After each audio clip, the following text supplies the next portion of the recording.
नांदेड जिल्ह्यासाठी पुढील 2 दिवस हवामान खात्यानं येलो अलर्ट दिलाय। आम्ही बघतोय आज दुपारपासून जे आहे ते नांदेड शहरात पावसाला आगमन झाल्याचे चित्र आपल्याला पाहायला मिळतं। खरं तर गेली 15 ते 20 दिवस पावसाने उघडीप घेतली होती, त्यामुळे बळीराजाचे डोळे सुद्धा आकाशाकडे लागले होते। शेतकऱ्यावर जे आहे ते दुबार पेरणीचं संकट ओढावलं होतं। मात्र ज्या पद्धतीनं पावसानं हजेरी लावली त्यामुळे जे आहे ते शेतकऱ्यांमध्ये सुद्धा आता समाधानाचं वातावरण पाहायला मिळतं।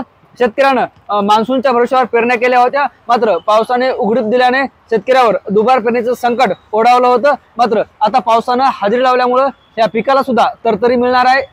पेरलेल्या कोवळ्या पिकाला आता या पावसामुळे जे आहे ते जीवनदान मिळणार आहे। त्याचबरोबर पाणी पातळी सुद्धा मोठ्या प्रमाणात या पावसामुळे वाढ होणार आहे। मान्सून सुरू झाल्यानंतर अशा प्रकारचा पाऊस नांदेड शहर जिल्ह्यात सुद्धा पडला नव्हता, मात्र ज्या पद्धतीने आता पाऊस सुरू झाला आहे त्यामुळे शेतकऱ्यांमध्ये सुद्धा आता समाधानाचं वातावरण पाहायला मिळतं। जवळपास 30 ते 35% पेरण्या अजूनही बाकी आहेत, त्यामुळे आता या पावसामुळे जे आहे ते इतर पेरण्यांना सुद्धा आता मोठ्या प्रमाणात वेग येणार आहे। ज्ञानेश्वर लोंढे, TV9 मराठी, नांदेड।